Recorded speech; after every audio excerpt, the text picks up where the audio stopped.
Oklahoma Sooners, they won the bye week. They're getting reinforcements back in time for a big stretch run.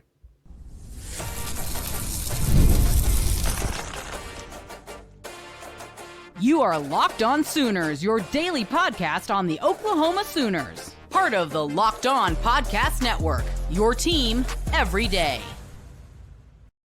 What's up, Sooner Nation? Welcome to Locked On Sooners, and thank you for making Locked On Sooners your first listen every single day. Shout out to all the everydayers out there. Tune in and subscribe to the show wherever you get your podcasts. We're part of the Locked On Podcast Network, your team every day. Today's episode is brought to you by Game Time.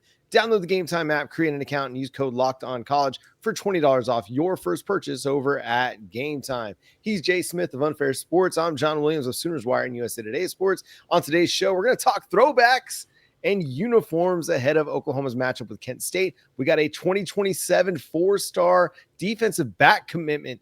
Oklahoma's just crushing right now in 2027 recruiting. Crazy. But let's start with this, Jay. We got some injury updates from the man, Brent Venables, on several key players for the Oklahoma Sooners. He talked about John Mateer. He talked about Javonnie Gibson. He talked about Eli Bowen. Some positive developments here, Jay. Yeah, it appears that Oklahoma has a really good chance of getting two of the three. I'm not going to act like you're getting all three. No, John Mateer will not play in the Kent State game, but that's as far as I can go because Brent Venables' statements on that on the show, on the coach's show, left the door a little open. But the most important thing here is, John, we're going to get back Javonnie Gibson and Eli Bowen this week. They are going to play. He basically said that they're going to play in this game. They've been practicing since last week, and that's a massive development, not only for the defense, but also the offense. Let me go ahead and put it out there now. I talked about this yesterday over on my channel of Unfair Sports, but I want to provide this again because it appears that this question shows up in the comment section literally borderline daily now, especially when we give an update. Jaden Gibson ain't back. Jaden Gibson probably ain't going to be back. Yeah, it's going to be a bit before he comes back. So let's just plan on him not being back for a bit, especially when you bring back a player like a Javonnie Gibson and having the talent you have. Mm-hmm. Let him rehab. You really don't need him yet. Yeah, I don't think you need him at all right now. I mean, you're getting good wide receiver play out of Deion Burks, Isaiah Satania, and Keontez Lewis. You get Javonnie Gibson back, who by all accounts was the star of spring ball until he broke his leg. Your four-man wide receiver rotation amongst those guys is looking pretty good. I mean, it sounded like John Mateer had developed a really nice rapport with Javonnie, and he was just making plays all over the place. So I think that's an encouraging sign. And this is kind of the ramp-up game for him. You're not going to get Javonnie Gibson at 100% of the snap count that you're expecting to have him at. But if you can get him to 20 or 30 snaps in this game, I think that'd be a really good sign for where he's headed and his trajectory. But as a football player, Jay, let's just remind the people, what is he bringing to the table for the Oklahoma Sooners? Big body, big target, skills, stretching the field. Yeah. Get all the stuff that you've been looking for. Honestly, John, when I'm thinking about Javonnie returning, the one thing that I believe it will help the most with, going downfield. Okay. Because now we know Burks can do it. We know Satania can do it. We know Keontez Lewis can do it. And then Jaren Kanak as well. But you've noticed that teams are playing back on us because of the run game. Well, if you send him deep, you send a Satania or a Burks deep with a Kanak a little deep, like a 4 verts almost, but 3 verts, you can have a Satania or Burks go across the middle or get ready for a intermediate pass. Mm-hmm. And that'll open the field up even more because you have to respect every single receiver out there. Now you got 4 dudes. You're definitely going to have to respect maybe 5 at a time sometimes. Plus, at his size, I know he's a really good blocker. And that's going to even help on those outside runs, like outside zone. Mm-hmm. you might be able to actually pick up some rushing yards too. Like overall, our wide receivers have done a really good job of blocking. Like overall, they've been solid, but you need a little bit more. And I think Javonnie can give you that extra to hopefully bring in more confidence in the run blocking game. It's another wide receiver that the Oklahoma offensive staff trusts to go and make plays for them. And that allows Ben Arbuckle to run more 4 wide receiver sets. Or if he wants to go empty in a 0 running back look where you have Jaren Kanak and then the 4 wide receivers out on the field, you have a lot of intriguing options with that group where you can run Keontez and Javonnie on the outside, Deion Burks and Isaiah Satania in the slot, a lot like we've talked about. And then Jaren Kanak can be lined up in line as a traditional tight end, or you can split him out and be in the slot as well. Or, hey, get a little crazy and you can run some jet motion with him in the backfield and really put some stress on defenses. So I'm excited about it. I can't wait to see Javonnie Gibson out there on the field running routes with this offense to see what a glimpse of him might be like against Kent State.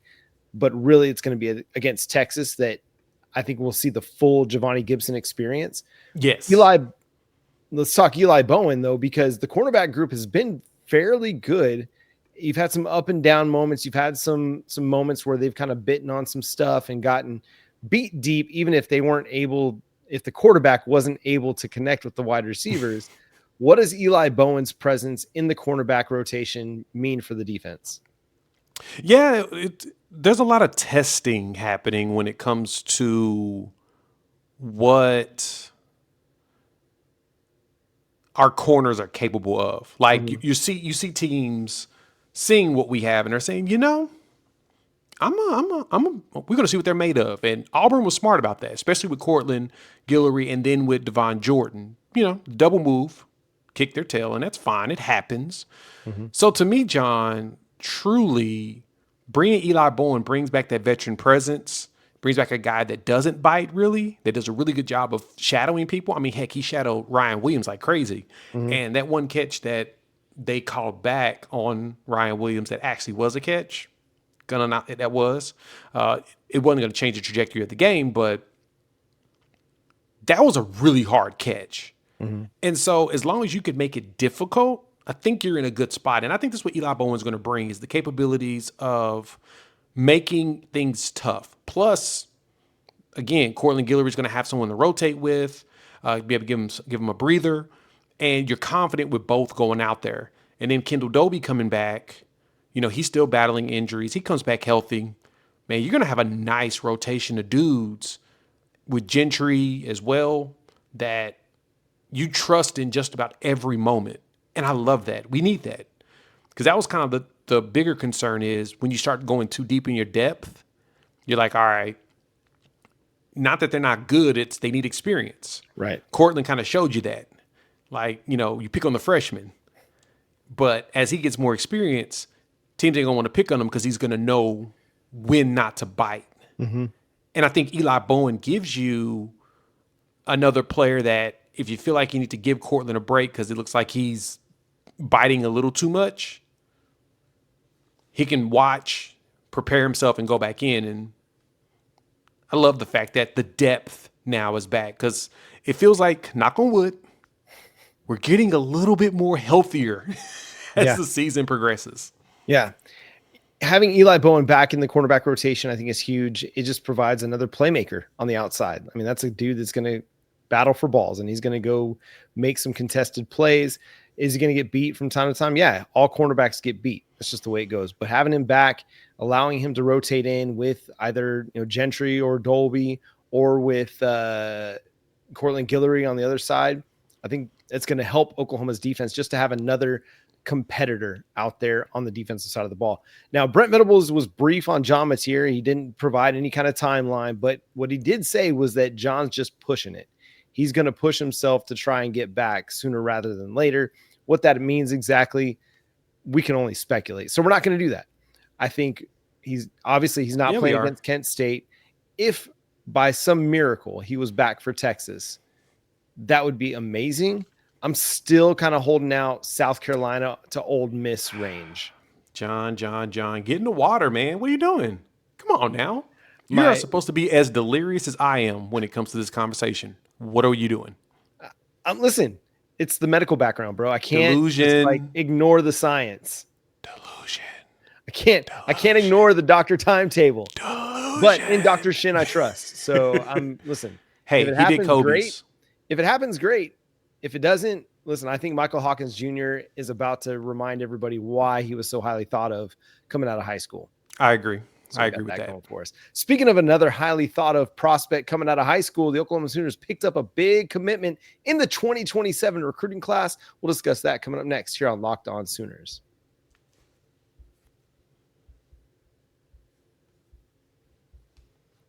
One of the tools that helps make a huge difference for business owners is Quo, formerly Open Phone. It's the same great business phone system you've heard us talk about before, just with a new name. And here's why it matters.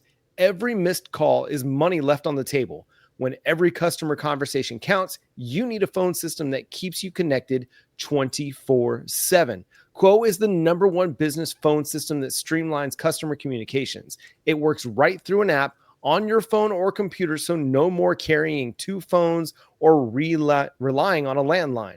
See why over 90,000 businesses trust Quo, formerly Open Phone. Get started free and get 20% off your first 6 months at quo.com/lockedoncollege. That's QUO.com/lockedoncollege. And if you've got existing numbers with another service, Quo will port them over at no extra charge. Quo, no missed calls, no missed customers. Once again, thanks for making Locked On Sooners your first listen every single day. Shout out to all the everydayers out there tuning in, subscribe to the show wherever you get your podcasts. We're part of the Locked On Podcast Network, your team every day. The Oklahoma Sooners picked up a 4-star cornerback commitment in the 2027 recruiting class. This one comes from Mikhail McCreary out of South Texas. San Antonio. What's that? Claudia Taylor Johnson High School? Yeah. Another big wide receiver, John. 6'1", roughly big cornerback. 170. Yeah, he's a big corner. What's crazy about that, John, is seems we're starting to attract those type of players. Jay Valai out there going after them bigger corners, and shout out to Eli Bowen and Cortland Guillory. And for those that's wondering why I'm shouting those two out, them playing as freshmen has got the attention of recruits. Don't get it twisted. Yeah. They're like, oh, if I go out there and ball in camp, I might get a chance to play early. Sign me up. I bet I can outdo them. And that's what a lot of these kids are thinking. In their mind, they want to play. And being able to see their counterparts do that, it's a pretty big deal. Not going to lie.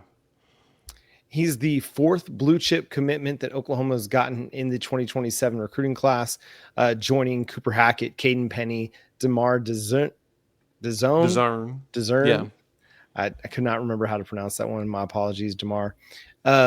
This is a kid that has offers from a lot of big time programs. You had Arkansas, Baylor, Florida, Houston. Now, don't sleep on Houston. They're doing a lot of really interesting things on recruiting right now. North Carolina, SMU, Texas A&M, Texas Tech, Vandy, and Wisconsin. So, again, it's pretty early in the 2027 recruiting class. You know, we're a year and several months out from the early signing period, and Oklahoma's just making a lot of hay right now in 2027. Like, I feel like typically we don't see this kind of movement and momentum on the recruiting trail until like March or April in the same calendar year as the early signing period. But they're really off to a head start. So what do you like about Mikhail McCreary? I like that he's physical. Yeah. He has a good understanding of where the ball is at the point of attack. He's about battling. Like when you watch the film, you're like, okay, nice size. Can he keep up with good wide receivers? And he's playing in San Antonio, so you know he's playing against talent. Right. I love that. Not only is he, like I said, super physical, but he makes sure that he knows where the ball is, and he's going to break that bad boy up. I care about that more than interceptions, to be honest, because as you go up in the levels, you're going to see some really good players. And making life difficult for them is a much bigger accomplishment than honestly getting turnovers, in my personal opinion. Because you're going to have more opportunities to do that than you would truly getting turnovers. I like players that can be on an island and make it to where quarterbacks have to hesitate before they throw it. Mm-hmm. Because then the defensive line can go get them. Because that's kind of what we're built for, John. Right. What did you see in watching the film that made you say, ooh? He just looks so smooth. There's nothing herky-jerky about his movements. He's not maybe the most explosive athlete out there on the field, but that's okay. You want smooth. You want a guy that knows how to get in and out of cuts, knows how to follow wide receivers, run those routes that the wide receivers are running, and run them smoothly. And he does that. There's nothing awkward about his movements, which I think, a guy, I'm looking at sophomore film here, a guy going into his junior season, that he's already got a really good understanding of how to use his body and how to use his athleticism. I think that's a really encouraging sign. And you can continue to develop some of the explosive traits that you want to see, like a guy that able to break on a football, coming downhill, getting downhill quick, like we see Gentry and like we see, Cortland doing in the run game. He'll develop that, but he's got the toughness. He's got the physicality. He's a willing tackler. He's a willing participant in the run game. You can go watch his huddle highlights and you can see several plays where teams are trying to stretch things his direction with some outside zone or some off tackle stuff. And he's very disciplined in setting the edge out there and making sure he forces things back inside. And that's a Brent Venables player if I ever saw one.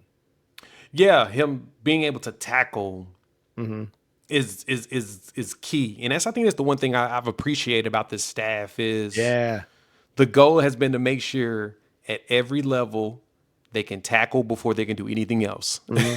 Right. And because you don't see a lot of missed tackles from our corners like we used to. Like they get those tackles for losses. They read those end arounds or those outside zones or screen passes, and they'll either trip them up or they'll get the tackle. And we didn't have that before. That to me is a key deal on what makes your defense good. Yep. To me. Yep. I mean, they make teams think twice about running wide receiver screens, bubble screens, tunnel screens, all that stuff, because they're so aggressive with the way that they play those that nobody wants to take a 3 or 4 yard loss on a wide receiver screen.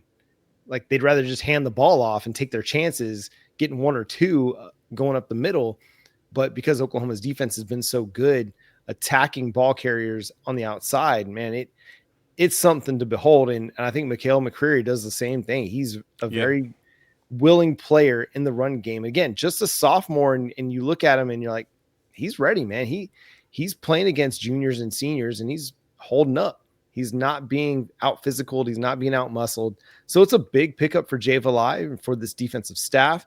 And right now, way early in the 2027 recruiting cycle, Oklahoma's got the number 1 class according to 247 Sports with their 5 commitments right now. Yeah, you got 4 players in the top. What's this? Top 200. 3 of them in the top 100, depending on who you're looking at. So, because Rivals has 3 players in the top 100, and their composite, their industry composite, and that's a pretty big deal. You're either ranked first or second. That's huge to start. Now, granted, like you said, will we keep it? I don't know. But there's one more thing that I want to add. One player that Oklahoma has been targeting for a bit is where's he at? Braden Allen, the wide receiver at Tulane. Well, he just decommitted. And it sounds like Sam Spiegelman is over at Rivals is reporting that it's between Oklahoma and Colorado. Can the Sooners outdo Coach Prime and him? We'll find out. I mean, that's another really good player that Oklahoma's trying to get late. I think they've got several guys that they're targeting for flips over the next few months as they try to close out a nice 2026 recruiting cycle. But so far in 2027, again, you got Cooper Hackett, the flip from Texas Tech. He's the number 9 player, according to 247 Sports. Caden Penny, offensive tackle, the number 51 player in the class, according to 247 Sports. Then you got DeMar, the wide receiver, out of California, number 136. Mikhail McCreary at number 190. And then Luke Wilson, offensive tackle out of Southlake. He's not rated, but he's the number 46 offensive tackle in the class, and somebody we talked to here on Locked On Sooners just after he committed, but a very, I think, underrated player in the cycle at this point. Someone who's going to have a big junior season this year. But yeah, Oklahoma's recruiting is on a nice little roll here. And of course, the success that they've had early in the season, that helps. But I think a lot of it comes back to kids just buy into what Brent Venables is selling. And it's not just, hey, come here and play for Oklahoma. It's more than that. They're buying into a lot of the cultural development that he is doing with this program and with his student athletes beyond just who they are as football players. And I think that resonates with parents, that resonates with kids, because nobody wants to be just a number, just another player. They want to be more than that. And again, Oklahoma's recruiting looking really good. Any final thoughts before we get to some throwback uniform talk? No, I think we're good. I think the recruiting class is shaping out for 27. We ain't done in 26 though. We still got like 3 or 4 dudes I think we're going to end up landing. Maybe a flip or 2. Let's see what happens. Let's go. All right, let's talk some uniforms. Coming up, Oklahoma's got Kent State in there, bringing it back. The NFL season is here, and FanDuel is offering that you don't want to miss. Right now, new customers can bet just $5, and they'll get $300 in bonus bets if you win. That's right. Pick a bet, put down $5, and if it hits, you'll unlock $300 in bonus bets to use across the app. As you know, Monday Night Football just passed. It's an opportunity to play and pick, some of your favorite Sooners. As much traveling as I do, I always like to get a little action in. That way I can, have a little skin in the game when I'm watching my NFL game. So whether you're a casual fan or love diving into the stats, FanDuel makes the game experience so much better. So what are you waiting for? Visit FanDuel.com to download the FanDuel app today to get started. Once again, thanks for making Locked On Sooners your first listen every single day. Shout out to all the everydayers out there. Tune in and subscribe to the show wherever you get your podcasts. We're free and available on all podcast platforms and on YouTube. So smash that subscribe button, hit the like button, hit the notification bell to let you know when new episodes drop. Jay, we got throwbacks coming our way this Saturday against the Kent State Golden Flashes. The Oklahoma Sooners bringing back the Wilkinson era throwbacks, and I, for one, cannot wait.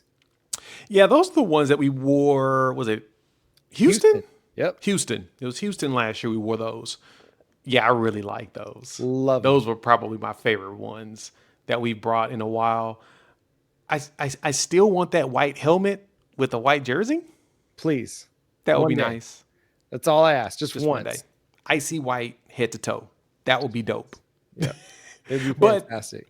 No, I'm glad that we're bringing that one back. That's been probably one of the best alternatives or even throwbacks that we've used in a while. It just feels right. I honestly hope they keep that in rotation. Now, granted, it's for the 40th anniversary of the 85 title. Cool. But that is a beautiful jersey. So good. And sorry for the background. It's beautiful. But yeah, it just looks so good, and it's beautiful. I, for one, am thrilled that they're bringing it back. It's funny you mentioned the all whites, Jay, because on College Football 26, that's what I've been doing, even for home games, is the Wilkinson throwback helmet with an all white jersey, all white pant, all white shoe, and it just looks so good. Just looks so good. But no, I know there's a lot of purists that are Oklahoma fans that think that we don't need to have throwbacks. We don't need to have alternates. And I get it. I'm with you. Oklahoma's uniform is iconic. It's one of those things that you look at your screen on any given Saturday, and if Oklahoma's playing, you can tell exactly who's playing. Yeah, it's true. There's something special about this one. Yeah. This one as an alternate, it goes deeper than just, hey, let's just throw out an all blacks or the camo, or what was it? the roughneck version, Yeah. or, you know, all these different creative things that they've tried to do over the years. This one means more because it is Oklahoma. It's Oklahoma history. You know, Yeah, it really it's a is. part of the program from one of the more successful eras of the program. So if we're going to have alternates or we're going to have a throwback, this is the one to me that has the most staying power. No, I agree with you there. That this is the one that feels like Oklahoma. Yeah. If anything, it feels like it. And if you're gonna do a throwback, you need to do one that feels like your program. Something that feels like I mean, it's part of the history, but it really feels that when you see it. Plus, they just look so good. Those white helmets are dope. They really are. Yeah. Yeah, they just look so good. And even if we don't ever get it with a white jersey, even with the red jersey, it just looks so clean. And it, I don't know, kind of harkens back to an era where, you know, the helmets were a little bit simpler. It was funny. I was watching the Alabama Georgia game and they had the A helmet. Alabama was rocking the A helmet, and not the numbers on the side. And it really threw me off. I was like, wait, that's not Alabama. Alabama legal? wears numbers on the side. Like that's what Alabama does. But Is yeah, that legal though? it was weird. I don't know. But I'm excited. I knew that they were going to do it at some point. I wonder if we're going to get the Unity. No, we are going to get the Unity uniforms for Mizzou later in the season. Yep, Mizzou game again. Yeah, Mizzou game this time. What's your thoughts on those? How do you feel about those? They're awesome at night games. Yeah. We play Mizzou during the day. Yeah. I don't like it during the day. Now, granted, they could flex this game to the night depending on how both teams look before said game, but I don't really expect them to flex that game. I like that jersey's great at night. Like LSU last game of the season will be dope because it's most likely going to be a night game.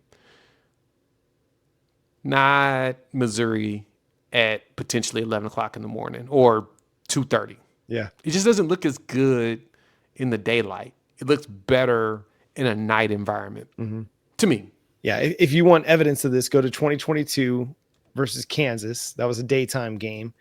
And you could see how it looks in that element versus 2023 versus West Virginia and how it looked in that element. I mean, it definitely took it to another level when it was at night. And I mean, Oklahoma put up like 50 something points on the Mountaineers that night anyway. So it was just a whole lot more fun. But my only criticism is not being able to really read the numbers on the broadcast. And that's it.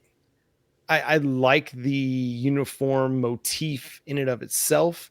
Maybe a little bit less crimson in my mind, because I don't know necessarily how well the crimson goes with the black, or the anthracite, I should say. Yeah, it's like a grayish. Yeah, but again, I'm nitpicking here. I'm one of these guys. If you're going to do an all black, just keep it simple. You don't have to instill your colors into it. Just do like Texas Tech does and just go black, or Iowa State, black, white lettering, keep it clean, keep it simple. Yeah. And it just looks really good in my opinion. Yeah, I can totally see that. That's not a bad thing. Have we worn an all black jersey? I don't think in a so. while or ever. To me, the anthracite Unity uniforms are about the closest thing we've gotten to it. Yeah, it is the closest. Give me.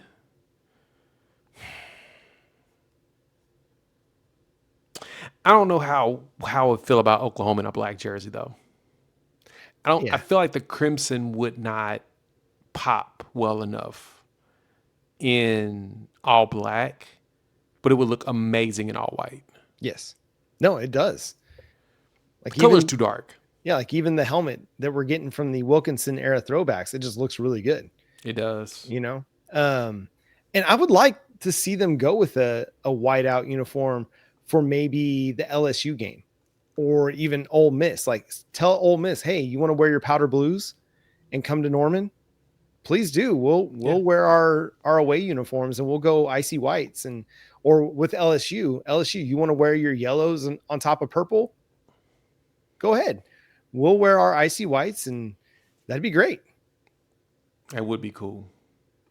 Who do we need to petition to get that done?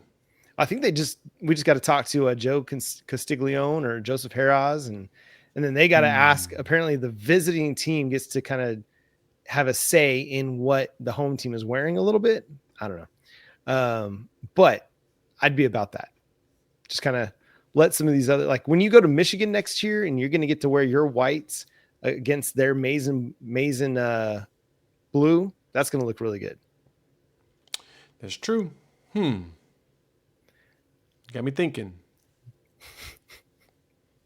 Let me go ahead and get my email formulated. That's right. See if we can get this started. So let us know on all of our social media accounts or on YouTube, on a scale of 0 to 10, how do you feel about the Wilkinson era throwbacks? Are you a fan of them? Are you not? What would you like to see differently? Is there another uniform style that you'd like to see Oklahoma come up with?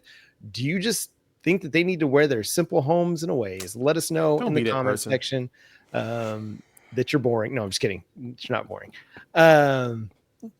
I don't want us to become Oregon or Oklahoma State or anything like that. No.